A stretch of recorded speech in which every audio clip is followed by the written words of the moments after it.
Hello भाइयों, कैसे हो। उम्मीद करता हूँ सब मस्त होगे, मज़े में होगे। तो हम आ गए हैं अपने न्यूटन्स लॉ ऑफ मोशन के सेकंड लेक्चर पे, जहाँ पे हम डिस्कस करेंगे लॉज ऑफ मोशन। लेकिन लॉज ऑफ मोशन डिस्कस करने से पहले हम जो डिस्कस करने वाले हैं वो है फ्रेम ऑफ रेफरेंस। तो देखो, फ्रेम ऑफ रेफरेंस होती क्या चीज़ है, ये क्या है। तो मैं बोल रहा हूँ बहुत ही सिंपल और साधारण भाषा में कि फ्रेम ऑफ रेफरेंस वो चीज़ है जहाँ से आप किसी भी सिस्टम को, जो आपके लिए काम की चीज़ है, उसको आप देखते हैं। तो मैं इसका डेफिनेशन लिख रहा हूँ अपने लैंग्वेज में, देखना बहुत ही simple language. It is a place from where you locate a system. From where you locate a system. जैसे मान लो कि ये मेरा एक ऑब्जेक्ट है, ठीक है, मास m है, और ये मेरा सिस्टम है। अभी के लिए ये मेरा क्या है, सिस्टम है। तो और मैं यहाँ पे खड़ा हूँ, अर्थ, ये जो है अर्थ है, ग्राउंड, और मैं इसको एनालाइज कर रहा हूँ। तो मेरा जो फ्रेम ऑफ रेफरेंस है वो क्या है, ग्राउंड है। तो ये मेरा जो है वो फ्रेम ऑफ रेफरेंस है,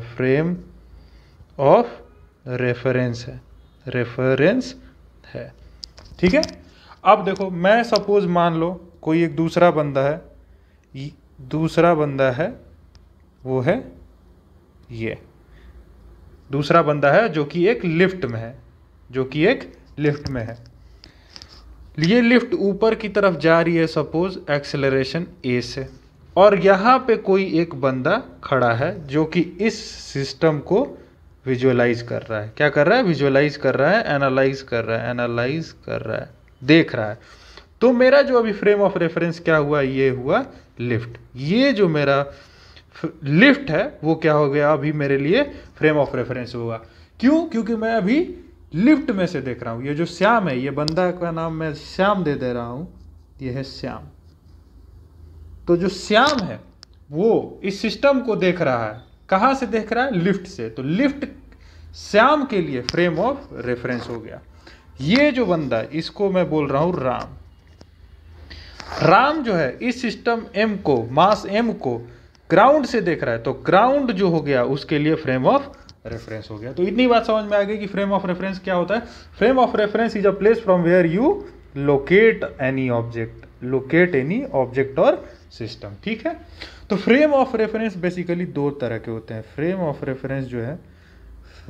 रेफरेंस जो बेसिकली होते हैं वो दो तरह के होते हैं। तो पहला जो फ्रेम ऑफ रेफरेंस होता है वो होता है non inertial frame of reference, non inertial frame of reference. और जो दूसरा टाइप होता है वो होता है inertial frame of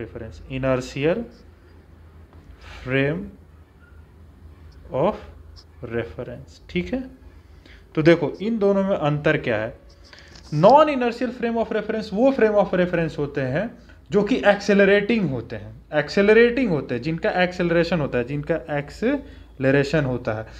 acceleration not equal to 0 होता है।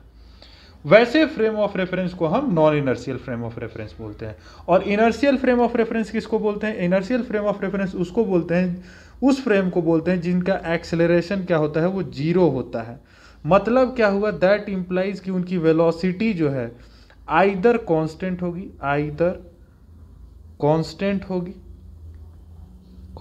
होगी और जीरो होगी, ठीक है। इतनी बात समझ में आई। तो अब देखो, इन जनरल मैं बोल रहा हूं, in general earth is taken और considered as inertial frame of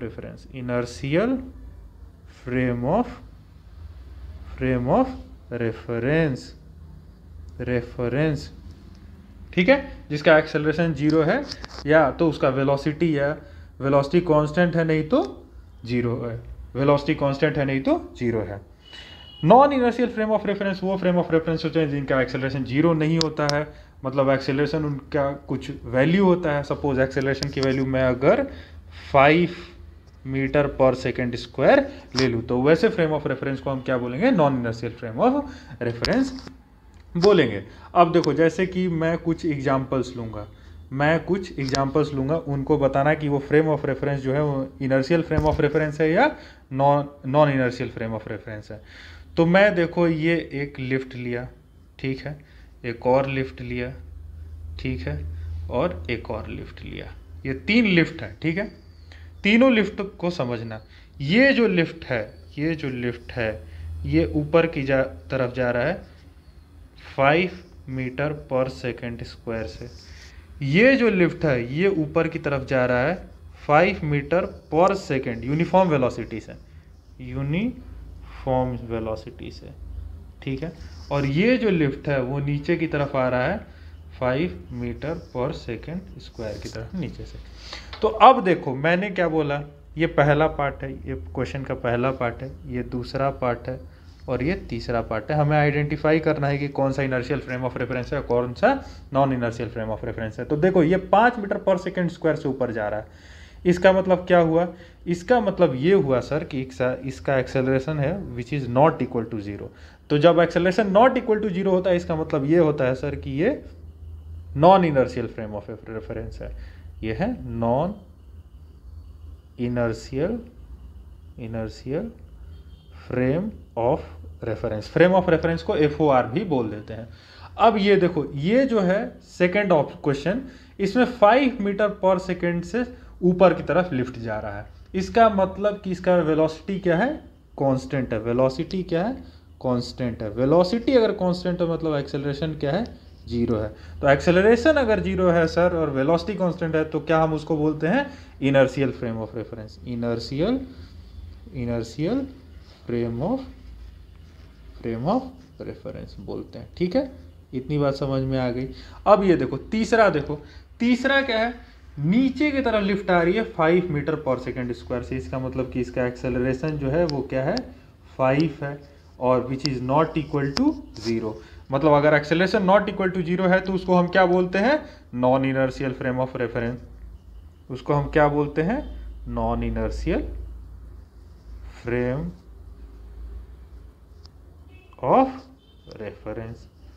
तो हमारा मेन कॉन्सेप्ट यही है कि एक्सेलरेशन जीरो है या नहीं है। अगर एक्सेलरेशन जीरो है तो हम उसको इनर्शियल फ्रेम ऑफ रेफरेंस बोलेंगे, अगर acceleration is not equal to zero then it is called as non inertial frame of reference. तो अब आओ हम आते हैं अपने अगले टॉपिक पे जिसका नाम है लॉज ऑफ मोशन। तो बेसिकली न्यूटन्स के 3 ही लॉज हैं और उसको समझना, उसका फंडामेंटल समझना बड़ा जरूरी है, बहुत जरूरी है कि फंडामेंटल उसका समझे, वो बोलता क्या है। रट तो सब लेते हैं लेकिन समझना बहुत जरूरी है। तो पहला ये लॉ कहता है कि body tends to be at rest और in motion unless and until a force is applied on it। जब तक से किसी बॉडी पे अगर रेस्ट में है, अगर कोई मैं बॉडी बोल रहा हूँ, अगर ये रेस्ट में है, अगर ये बॉडी मेरी रेस्ट में है और ये अर्थ पे है, सपोज ये अर्थ पे रेस्ट में है, तो अगर ये बॉडी रेस्ट में है या किसी वेलोसिटी के साथ, कांस्टेंट वेलोसिटी के साथ मूव कर रही है तो वो उसी पोजीशन में रहेगा। अगर रेस्ट में है तो रेस्ट में रहेगा, अगर 5 मीटर पर सेकेंड से मूव करे तो 5 मीटर पर सेकेंड से मूव ही करेगा जब तक से आप इस पे फोर्स नहीं लगाते हो तब तक से ये अपना जो स्टेट है उसको वो मेंटेन रखेगा, अपना जो स्टेट है उसको आप वो मेंटेन रखेगा। तो एक उसी तरीके से होगा जब तक से मान लो एक इंसान बैठा हुआ है, ठीक है, एक वो इंसान थोड़ा चिड़चिड़ा टाइप का, अगर जब तक से आप उसको छेड़ते नहीं हो तब तक से तो वो इंसान अच्छे से बैठा रहेगा, या अगर चल रहा है तो चलता रहेगा। लेकिन जैसे ही आपने उसको छेड़ा तो वो कुछ ना कुछ अपना स्टेट क्या है चेंज करेगा, वो बदलेगा, या तो आपको रिएक्ट करेगा, या तो भागेगा, या तो दौड़ेगा, कुछ भी करेगा, लेकिन जो पहले से जो उसका स्टेट है उसको चेंज करेगा। तो आपने उस पर क्या किया, फोर्स लगाया, तो वो क्या किया, अपना स्टेट चेंज किया। अगर आप उस पर फोर्स नहीं लगाते तो वो पहले का जो सिचुएशन है उसी को वो कंटिन्यू करता। तो देखो, अगर ये मैं बोलूं कि अगर ये मास m है, अगर इस पे कोई भी फोर्स नहीं लगता है, एक्सटर्नल फोर्स नहीं लगता है, तो अगर वेलोसिटी v से मूव कर रहा है, तो टाइम t के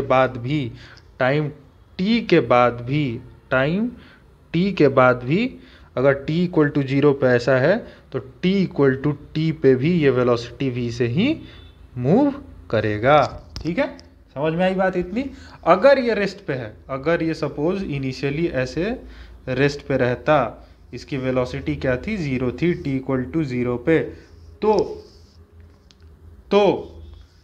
तो समझो कि वो रेस्ट पे ही रहेगा, t इक्वल टू t पे भी, t इक्वल टू अगर t बोलूं तो भी वो रेस्ट पे ही रहेगा। ठीक है, इतनी बात समझ में आई। अब हम आते हैं अपने दूसरे लॉ पे। दूसरा लॉ क्या है भाई, दूसरा लॉ ये है कि force applied is directly proportional to rate of change of momentum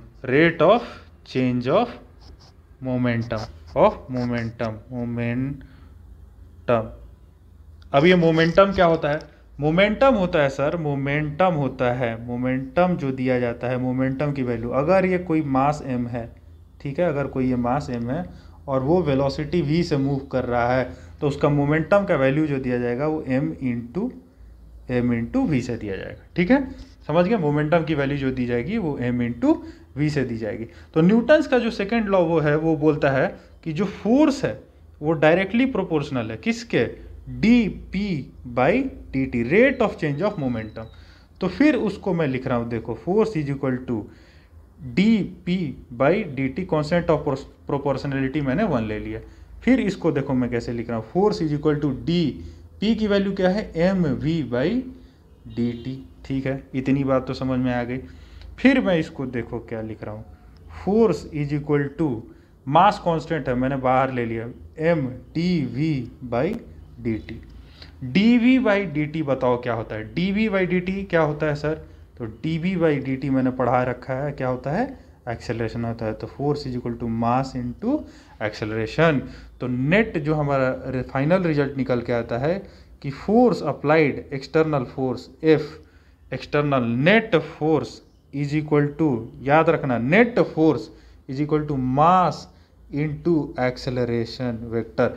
ये दोनों वेक्टर है, जिस डायरेक्शन में फोर्स लगेगा उसी डायरेक्शन में एक्सेलरेशन आएगा। अगर एक्स डायरेक्शन में फोर्स लग रहा है तो एक्स डायरेक्शन में एक्सेलरेशन, अगर वाई डायरेक्शन में फोर्स लग रहा है तो वाई डायरेक्शन में एक्सेलरेशन। अगर फोर्स एक्स और वाई दोनों में लग रहा है तो एक्सेलरेशन एक्स और वाई दोनों में आएगा। समझ में आई इतनी बात। तो force is equal to mass into acceleration. अब देखो आता है हमारा तीसरा लॉ। तीसरा लॉ क्या बोलता है सर, तीसरा लॉ बोलता है every action has equal and opposite reaction.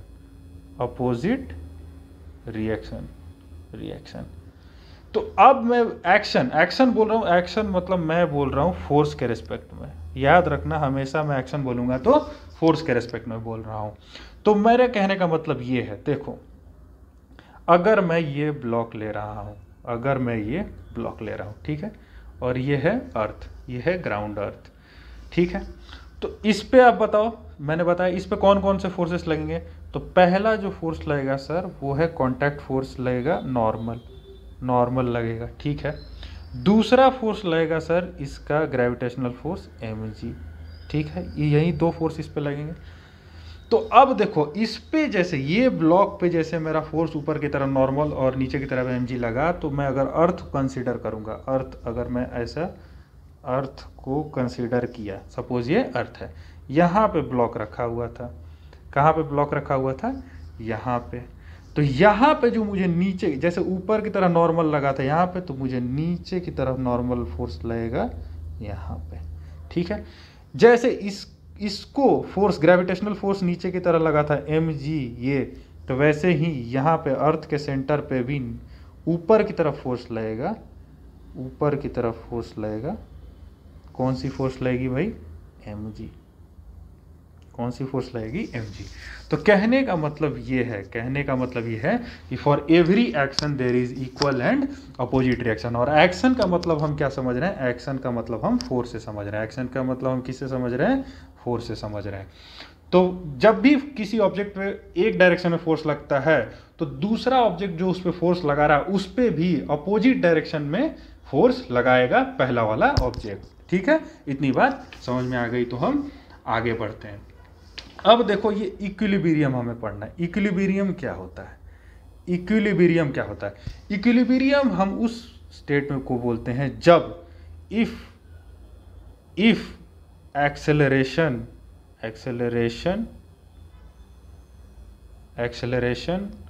Of body is zero, acceleration of body is zero, और लिख सकते हैं नेट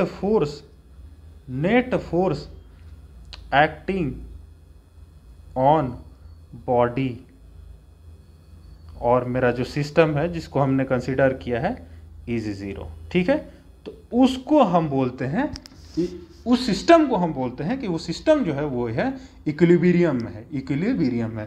तो उस कंडीशन में हम जो इक्वेशंस लगाते हैं, इक्वेशन मतलब समेशन ऑफ नेट फोर्स जो है वो क्या होगा, जीरो होगा।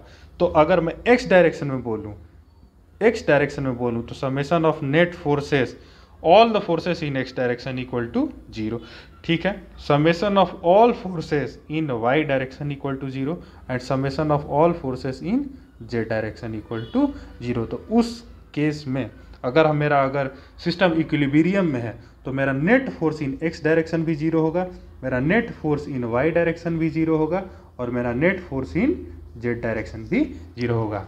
तो कभी भी अगर सिस्टम इक्विलिब्रियम में दिया है तो ये कंडीशन हमें यूज करना है। Use this condition, use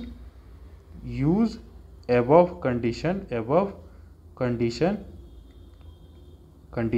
if system is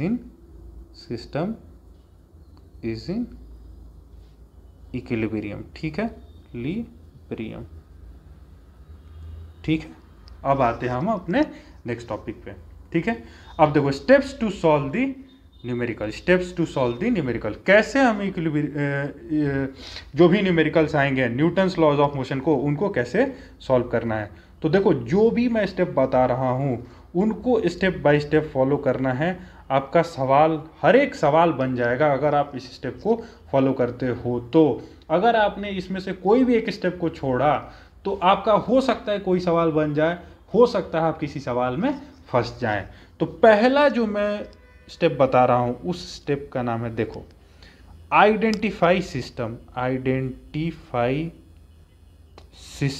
system. मैंने क्या बताया कि जो भी पार्ट ऑफ यूनिवर्स जो हमारे काम का चीज है, जो जिस पे हमें फोकस करना है, उसको हम क्या बोलते हैं, सिस्टम बोलते हैं। Identify system and draw it separately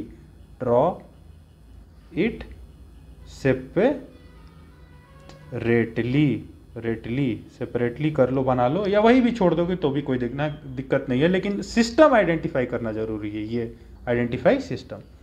दूसरा चीज, draw it's FBD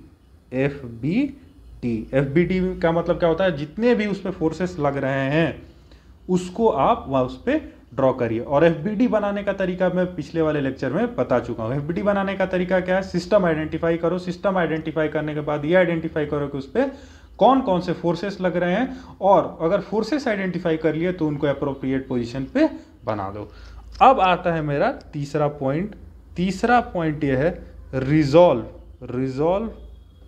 the forces in the direction, बहुत इंपॉर्टेंट पॉइंट है, देखना, in the direction of motion and perpendicular to direction of motion, perpendicular to direction of motion। ठीक है, अगर जिस direction में मूव कर रही है कोई ऑब्जेक्ट तो उस डायरेक्शन में फोर्स, हर एक फोर्स को रिजॉल्व कर लो और उसके परपेंडिकुलर डायरेक्शन में उनके फोर्स को रिजॉल्व कर लो। ठीक है, अब जैसे ही आपने फोर्स रिजॉल्व कर लिया उसके बाद आप Newton's laws of motion apply कर दो। तो फोर्थ पॉइंट है apply Newton's second law of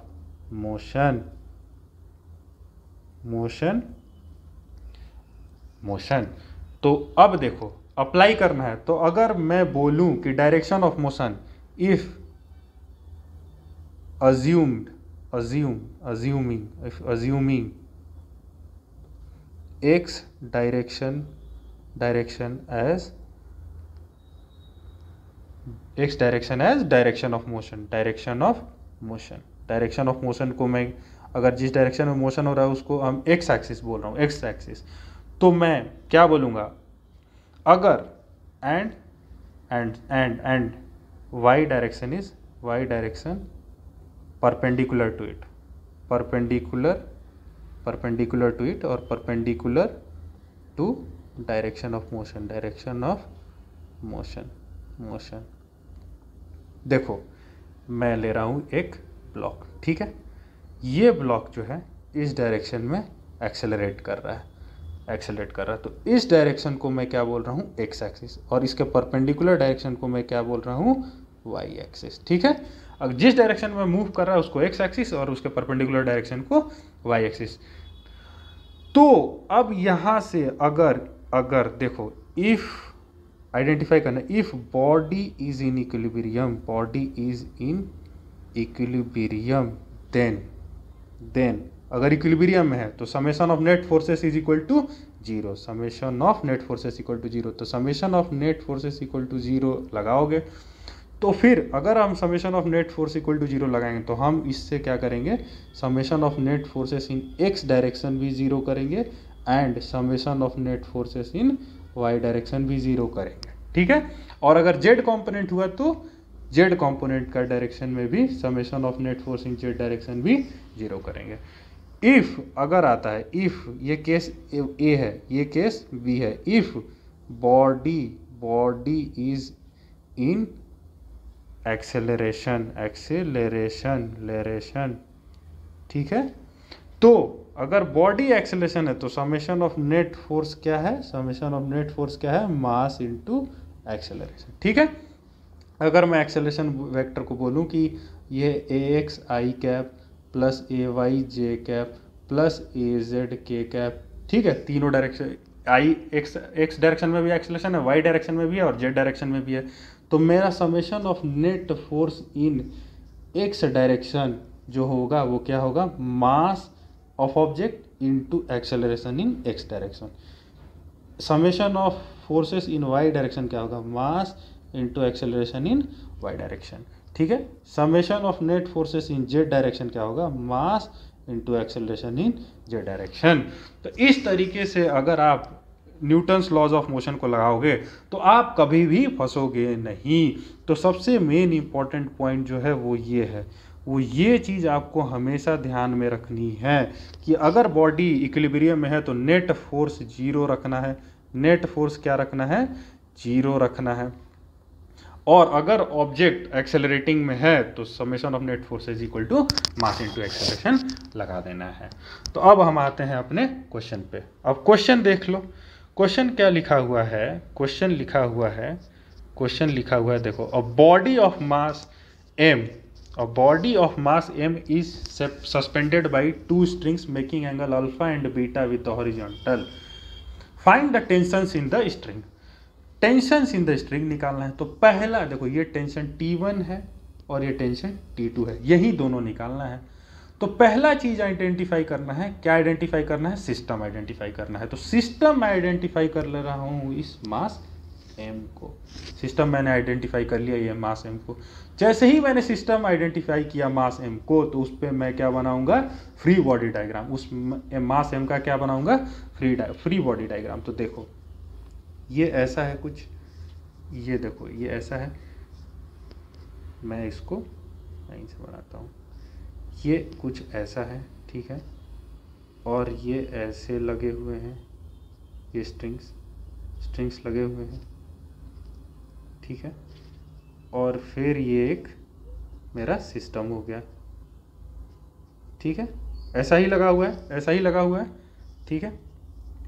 अब देखो, अब मेरा ये सिस्टम है, तो इस पे मेरा जो फोर्स लगेगा नीचे की तरफ पहला, वो कौन सा लगेगा, mg।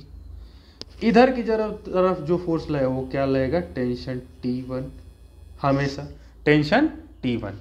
फिर इधर की तरफ जो फोर्स लगेगा वो मेरा कौन सा लगेगा, टेंशन T2, टेंशन T2। तो मैंने इस पे हर एक फोर्स बना लिया, मास m पे जितने भी फोर्स लग रहे थे मैंने उनको बना लिया। मैंने कॉन्टैक्ट फोर्सेस बना लिए, मैंने नॉन कॉन्टैक्ट फोर्सेस कौन से थे, T1 T2।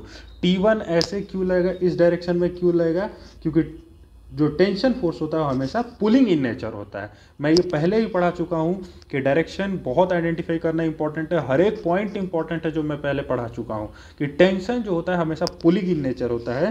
देखो जो टेंशन का डायरेक्शन है यहाँ पे भी वो पुलिंग इन नेचर है, हमेशा स्ट्रिंग की तरफ है।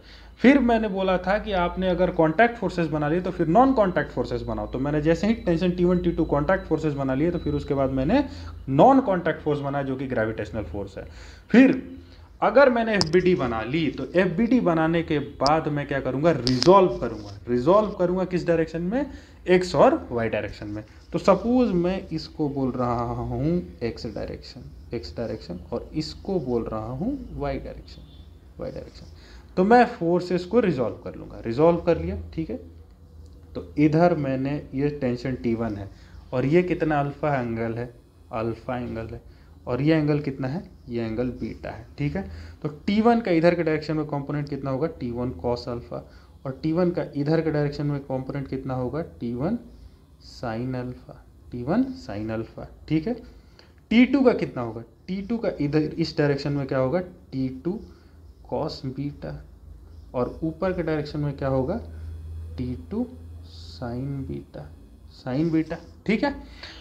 अब मैंने फोर्सेस को रिजॉल्व कर लिया एक्स और वाई डायरेक्शन में। अब मेरा सबसे इंपॉर्टेंट पॉइंट क्या है कि देखना है कि मेरा ऑब्जेक्ट जो है वो इक्विलिब्रियम में है कि एक्सेलरेटिंग है। तो यहाँ पे मेरा जो एक्सेलरेशन है वो क्या है, एक्सेलरेशन क्या है, वो 0 है। Means body is in equilibrium, ठीक है, बॉडी इज इन इक्विलिब्रियम। तो बॉडी जैसे ही इक्विलिब्रियम में है तो मैं क्या करूंगा, summation of net forces equal to क्या करूंगा, 0 करूंगा। Summation of net force into x direction is 0, summation of net force in Y direction equal to 0। तो summation of net force in x direction equal to 0 मैं लगा रहा हूँ, x direction is equal to 0 मैं लगा रहा हूँ। तो क्या हुआ, T2 साइन बीटा ऊपर की तरफ, ठीक है, प्लस T1 साइन अल्फा ऊपर की तरफ, ठीक है, ऊपर की तरफ, ये दोनों बैलेंस किसको करेंगे, नीचे की तरफ, इजी माइनस नीचे की तरफ है, mg इक्वल टू 0। तो यहाँ से मेरा क्या आया, T2 sine beta plus T1 sine alpha equal to mg। First equation आ गई, ठीक है। अब मैं लगा रहा हूँ summation of net forces in Y direction equal to 0, ठीक है। ये अभी इक्वेशन लगा रहा हूँ, देखो तो यहाँ से लगाया तो मेरा क्या है, T2 cos beta is equal minus, अगर मैं इस डायरेक्शन को पॉजिटिव ले रहा हूँ, तो T2 cos beta minus T1 cos alpha equal to 0, ठीक है। तो यहाँ से है मेरा T2 cos beta is equal to T1 cos alpha, ठीक है। अब इसको ये तुम यहाँ पे ले जाके रख दो इस वाले इक्वेशन में, ये सेकंड इक्वेशन है। तो T2 की वैल्यू वहाँ रख दो, T2 इज इक्वल टू क्या है, T1 cos alpha by cos beta, ठीक है। तो मैं यहाँ पे रखा, तो यहाँ पे रखने के बाद जो मेरा इक्वेशन बन के आया, देखो। तो अब मैं क्या करूँगा, अब मैं ये T2 को ले जाके अब मैं ये T2 को ले जाके यहाँ पे रख दूंगा इस वाले इक्वेशन में। तो इस वाले इक्वेशन में जैसे ही मैं रखूँगा तो क्या होगा, क्या होगा, देखो मैं क्या बोलूँ, T1 कॉस अल्फ़ा, ठीक है, T1 cos alpha upon cos beta into यहाँ पे ये वाला साइन बीटा, ठीक है, plus T1 sine alpha is equal to क्या है, mg। ठीक है, ठीक है, इतनी बात समझ में आ गई। अब देखो यहाँ से मैंने T1 कॉमन ले लिया, क्या बचा, cos alpha into sine beta, sine beta upon cos beta plus sine alpha equal to क्या आया, mg। ठीक है, तो T1 cos alpha into cos beta plus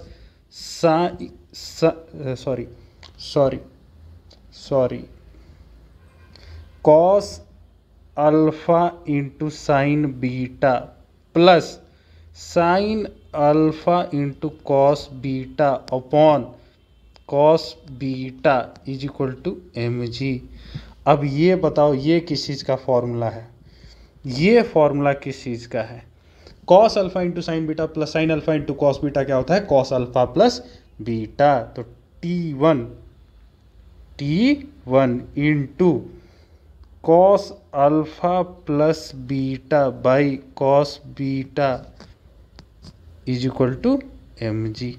तो यहाँ से जो T1 निकल के आया हुआ है mg cos beta upon cos alpha plus beta. इस T1 को ले आके इस इक्वेशन में रखो, इस इक्वेशन में रखोगे तो T2 इज इक्वल टू क्या आया, T1 की जगह रखा मैंने mg cos beta upon cos alpha plus beta into ये वाला quantity cos alpha by cos beta. ठीक है, समझ में आ गई इतनी बात। तो ये कॉस बीटा से कॉस बीटा गया तो क्या बचा, mg into cos alpha upon cos alpha plus beta, यह आ गया मेरा T2। तो बेसिक फंडामेंटल इसमें यही था कि हमें पहला जो बनाना था वो हमें फ्री बॉडी डायग्राम बनाना था। सिस्टम आइडेंटिफाई कर लिया, फ्री बॉडी डायग्राम बन गया। फ्री बॉडी डायग्राम बनाने के बाद ये देखना कि सिस्टम इक्विलिब्रियम में है कि एक्सेलरेटिंग ऑब्जेक्ट है। अगर इक्विलिब्रियम है तो समेशन ऑफ नेट फोर्स क्या करना है, 0 कर देना है, ये वाला चीज़ लगाना है, ये वाली चीज़ लगा देनी है, समेशन ऑफ नेट फोर्सेस 0। तो समेशन ऑफ नेट फोर्सेस जब 0 करोगे तो हमारा जो भी रिक्वायर्ड क्वांटिटी है वो निकल के आ जाएगा। अब आते हैं हम अपने नेक्स्ट सवाल पे। A particle of mass 50 gram moves on a straight line, the variation of speed with time is shown in figure, find the force acting on the particle at t equal to 2, 4 and 6 second. तो अगर देखो, अगर मैं मान रहा हूँ एक suppose मास m है और वो एक स्ट्रेट लाइन में मूव कर रहा है, सपोज डिफरेंट वेलोसिटी से मूव कर रहा है, ये वेलोसिटी विथ टाइम जो ग्राफ दिया हुआ है वो डिफरेंट वेलोसिटी से मूव कर रहा है और इसको मैं डायरेक्शन x मान रहा हूँ।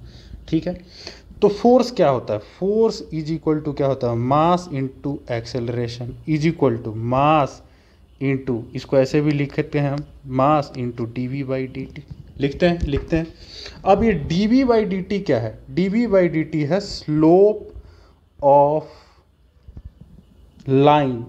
ऑफ लाइन और curve in velocity time graph. ये पढ़ाया था मैंने काइनेमेटिक्स में कि dv/dt क्या होता है, स्लोप ऑफ लाइन और curve in velocity time graph.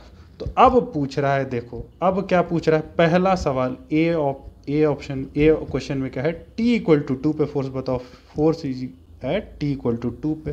तो force at t equal to 2 पे क्या होगा, mass into dv/dt at t equal to 2 पे। ठीक है, अब dv/dt at t equal to 2 पे निकालो, dv/dt at t equal to 2 पे मतलब स्लोप क्या होता है, स्लोप होता है tan थीटा। अगर मैं इसको थीटा बोलूँ तो tan theta is equal to क्या होता है, y2 minus y1 upon x2 minus x1, यही होता है स्लोप ऑफ लाइन। ठीक है, तो y2 क्या है, y2 है 15, ठीक है। y1 क्या है 0, ठीक है। x2 क्या है, x2 क्या है, x2 है 3, x2 है 3, x2 क्या है, x2 है 3, x1 क्या है 0, ये है मेरा, ये था देखो, ये है मेरा y2, ये है मेरा y1, ये था मेरा x2 और ये है मेरा x1, ठीक है, यही है। तो y2 minus y1 by x2 minus x1, ठीक है। तो y2 माइनस y1, y2 क्या है 15/3 इज क्या आ गया 5 आ गया। तो फोर्स जो आया यहाँ से मैं लिखूंगा फोर्स, मास कितना है, मास है 50, kg में कन्वर्ट किया by 1000 into dy/dt, acceleration at =2, dy/dt क्या है 5, ठीक है। एक 0 से 0 गया कैंसर, 25/100 कितना है 1/4 न्यूटन, ठीक है आया। बी क्वेश्चन देखो, बी में देखो फोर्स पूछ रहा है कितने पे, t = 4 पे, तो क्या है मास इंटू dv/dt, फॉर्मूला है mass into dv/dt at t = 4, तो dv/dt एट t = 4 पे निकालोगे तो क्या आएगा tan थीटा आएगा। tan थीटा क्या होता है y2 minus y1 upon x2 minus x1। तो y2 क्या है, y2 यहाँ पे अगर इस लाइन के लिए देखोगे t = 4 पे इस लाइन का स्लोप चाहिए, देखो इस लाइन का स्लोप चाहिए, तो y2 क्या है 15 ही है, y1 क्या है यहाँ पे y2 15 ही है, y1 क्या है 15 ही है, अपॉन x2 क्या है 5 है, x2 क्या है ये 5 है, और x1 क्या है ये 3 है, तो 15 × 15 0/2 इज इक्वल टू 0। तो फोर्स, ये ऑप्शन अगर मैं बी पे लिखूँ यहाँ पे, मास कितना है 50, kg में कन्वर्ट किया by 1000 into dy/dt at t = 4 0 newton 0 newton का फोर्स लग रहा है। सी ऑप्शन देखो, सी क्या है,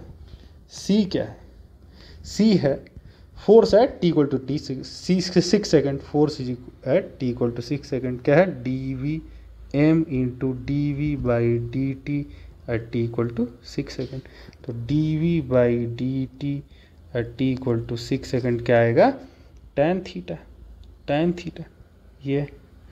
तो y2 minus y1 by x2 minus x1, y2 क्या है, अब है मेरा y2 जो है इस लाइन का, ये है y2 जो है 0 माइनस y1 क्या है 15, ठीक है।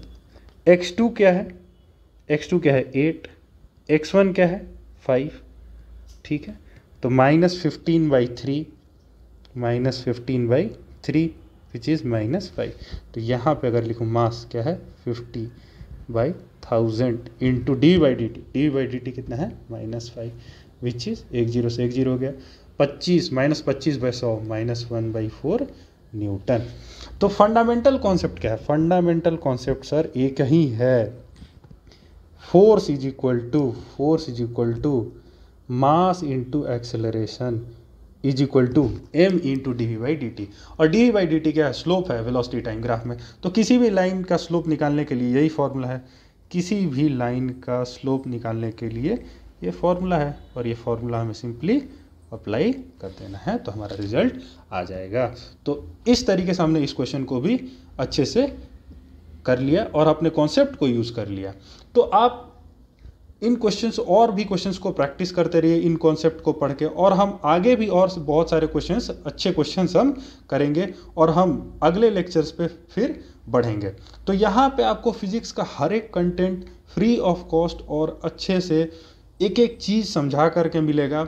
आपको इधर उधर कहीं भी भटकने की ज़रूरत नहीं है, छोटा से छोटा कॉन्सेप्ट बहुत ही आसानी से समझाया जाएगा यहाँ पे, और हर एक कॉन्सेप्ट करने के बाद उस पर न्यूमेरिकल्स देखेंगे।